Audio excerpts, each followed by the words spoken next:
राजू के पास एक गधा और एक कुत्ता था। क्योंकि राजू एक धोबी था तो वह नदी के किनारे हर रोज कपड़े धोने जाता।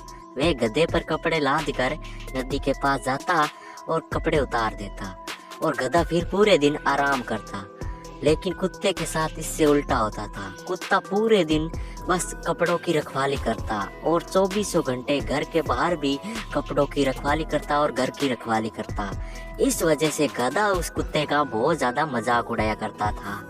हर रोज राजू रोटी देता कुत्ते को और गधे को देता चारा। सुनो, जल्दी से खा लो और हमें नदी के पास जाना है कपड़े धोने के लिए। जैसे ही राजू वहाँ से चला गया, गधे ने तुरंत उस रोटी को खा लिया और कुत्ते के लिए बस कुछ हिस्सा ही बचा था। और कुत्ता उस हिस्से को खाकर कहता है कि तुम ये हर रोज मेरे साथ गलत करते हो। अरे नहीं, तुम इतनी सारी रोटी कैसे खा लेते?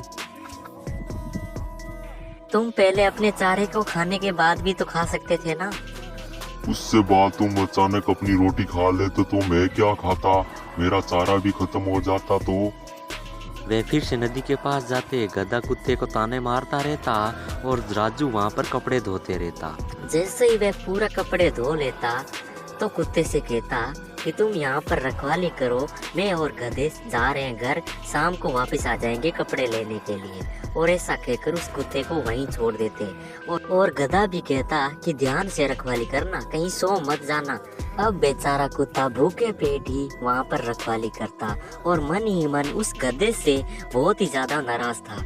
वह कुछ बोल नहीं पा रहा था अपने काम की वजह से। वे दोनों तो अपने घर चले जाते और बेचारा कुत्ता वहाँ पर रखवाली करता रहता।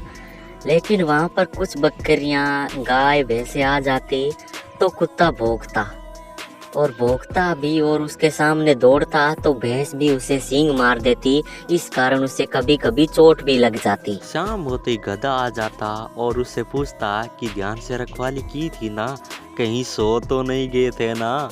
ऐसी बातें सुनकर कुत्ता मन ही मन इतना गुस्सा होता, लेकिन कुछ कह नहीं पाता। फिर वे गधे पर कपड़े रखकर वहाँ से चले जाते। जैसे ही वे घर पहुँचते, गधा कपड़े नीचे रख देता और फिर से वो उस कुत्ते को कुछ ना कुछ सुनाने लग जाता। कुत्ता मन ही मन बहुत ज्यादा गुस्सा था और उससे परेशान हो चुका था और उदास रहने लगा। बेचारा और करता भी क्या। एक रात गधा और कुत्ता सो रहा था, तभी कुत्ते को कुछ आवाज सुनाई देती है। दीवार लाद कर घर के अंदर घुस जाते हैं। कुत्ता उन्हें देख लेता और फिर आंखें बंद करके बैठ जाता है। गधा उठ जाता है और गधा कहता है कि तुम ये भौंक क्यों नहीं रहे हो, जल्दी से भौंको, मालिक को उठाओ, नहीं तो ये चोर चोरी करके ले जाएंगे। लेकिन कुत्ता उसे देखता है और फिर से आंखें बंद कर लेता है। तुम भौंक क्यों नहीं रहे हो? तुम्हारी जिम्मेदारी है घर की रखवाली करना, नहीं तो मालिक को बता दूंगा कि तुम भूखे नहीं थे। मुझसे डबल रोटी करवाता है और खाने को भरपेट खाना भी नहीं देता। और इतना भी खाना दे सकता है ना कि तेरे खाने के बाद भी मेरा पेट भर जाए। लेकिन मालिक मुझे सिर्फ एक रोटी देता है, उसमें से भी तू बहुत सारा खा लेता है। तुझे क्या लगता है मैं भी तेरी तरह यहाँ से आवाज निकालूंगा और चोर यहाँ से भाग जाएंगे? क्या हुआ अगर मेरी आवाज तेरे जैसी नहीं है? मैं अभी अपनी आवाज निकालता हूँ।